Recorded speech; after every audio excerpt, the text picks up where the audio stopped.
Oh no.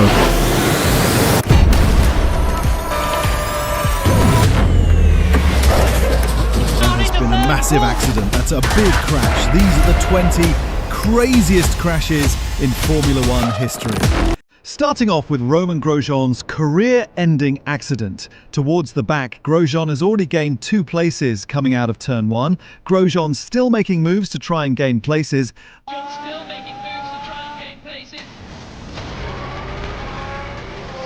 I think that's Romain Grosjean. Is he out? Red flag. Red flag. This was a big one. This was a big one. This one was far too much. Is he okay?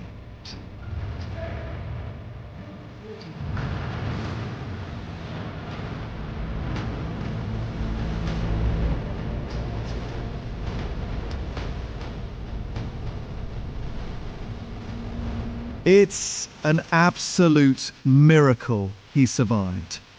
I mean, he practically walked through hell. But at number 19, Robert Kubica got even luckier, walking away unscathed from a crash that completely obliterated his car. Moving his hands about at that point, it's the...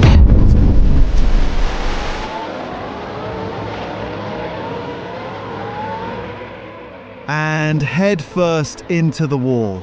So nearly collected. I've never seen a car crash like that at this circuit, at that place. Just about everybody is now...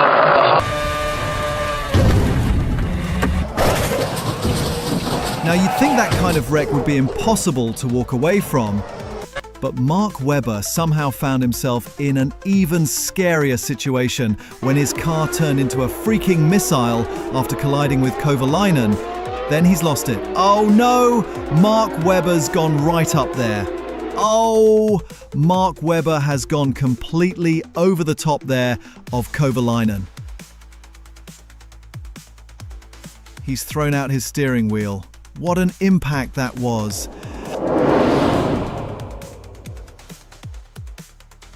As terrifying as it was, at least Webber saw it coming. But Felipe Massa never had that chance. One moment he was charging down the straights and flooring doors. A loose metal spring struck his helmet, knocking him out cold before he even hit the wall. I don't remember anything, to be honest. I don't remember my question 2. Well, I remember maybe in question 2 that I was behind Rubens, but then I don't remember anything. And at number 16, some crashes are so violent, they make you wonder if you'll ever race again. That's exactly what happened to veteran Fernando Alonso after his massive barrel roll in Australia. But even that crash pales in comparison to what Luciano Berti endured at over 270 kilometers per hour in Belgium. His car became a battering ram, smashing headfirst into the barriers with such force that he was knocked unconscious instantly. There is Berti in the yellow helmet. They touch! As Eddie Irvine goes past, Button loses it! Goes over the grass into the gravel trap in the forest. That is a bad incident there for Luciano Berti. Crashes like that prove just how brutal F1 can be. What happens when you lose control at the worst possible moment? Rubens Barrichello found out the hard way when his Jordan went airborne at Imola, flipping into the fence in a crash that could have been fatal. Oh, and there's a scary picture. And at number 13, remember when Jenson Button lost control in Monaco's high-speed tunnel?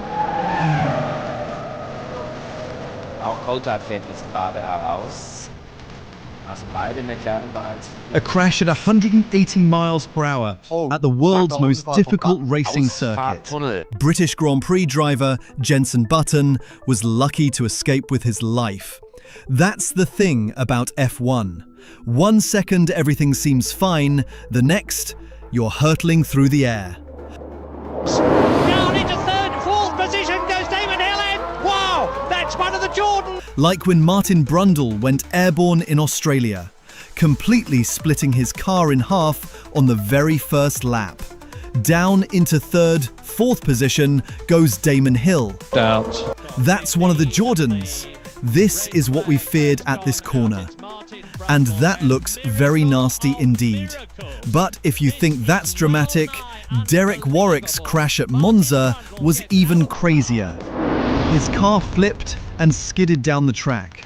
But instead of stopping, he sprinted back to the pits and jumped into his spare car like it was nothing. Talk about dedication. Warwick, round one, and almost unbelievable. Oh my. Oh God, it's Derek Warwick. It's Derek Warwick who's crashed at the Parabolica. And as you can see, my goodness, he's okay. Of course, no comeback story is as legendary as Niki Lauda's. Because in 1976, he was pulled from his burning Ferrari, suffering life-threatening burns. 6 weeks later, he was back in the car, defying every odd imaginable. Some crashes ruin a single driver's race, but others affect the entire grid. Like at number 9, when David Coulthard triggered this massive chain reaction and caused one of the most chaotic scenes in F1 history. Yes, it's go! Great start by Eddie Irvine. Look at Irvine and into the wall. Who was that car? Oh, this is quite appalling. This is the worst start for a Grand Prix that I have ever seen in the whole of my life. And up next, we have one of the most controversial championship deciding moments ever. When Michael Schumacher collided with Damon Hill in 1994. That looks... It was a very great battle between me and Damon. But nevertheless, the feeling about the championship, winning the championship, it's a dream. Fast forward to today, and we see another high-stakes collision when Lewis Hamilton and Max Verstappen came together at Silverstone, sending Verstappen into the barriers with a bone-crushing 51G impact. Hamilton's going to try again. This time on the inside, they touch. Verstappen is out of the race, and that's a big crash. It's a Cops. And just when you thought Silverstone couldn't get any scarier, Zhou Guanyu's horror crash in 2022 proved otherwise. His car flipped upside down, skidding across the track before getting launched into the barriers.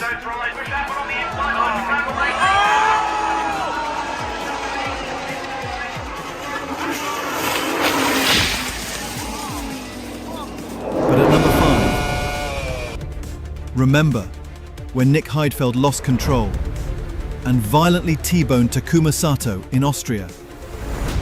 Smart thing, he got ahead of... Oh, look at this.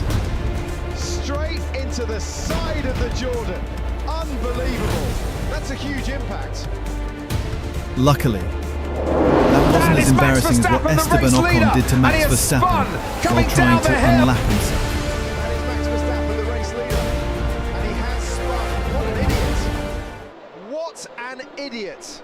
And up next, we have a crash that proves just how fast safety advancements have come in F1. Leclerc survived this crazy crash, but Fernando Alonso's McLaren came crashing down right over his cockpit. And it's lights out and away we go here at Spa. Moves over to cover Sebastian Vettel, and it's locking up and a crash. Fernando Alonso goes over the top there of Charles Leclerc. Leclerc suddenly sees orange across his visor, but crash to Maldonado. I swear he made this crash happen on purpose. Here's Maldonado coming out of the pits and straight into Esteban Gutierrez. And you're right, oh, mighty shunt from the side there. And at number 1, I have a crash that reminds us just how violent F1 can be. When Mick Schumacher lost control at full speed, smashing into the barriers in a wreck that destroyed his car in P1. Oh no, Mick. Oh, that's big. Oh, Mick, that's big. That's huge. These were the 20 craziest crashes in Formula 1 history. Now, make sure to like and subscribe for even more F1 content.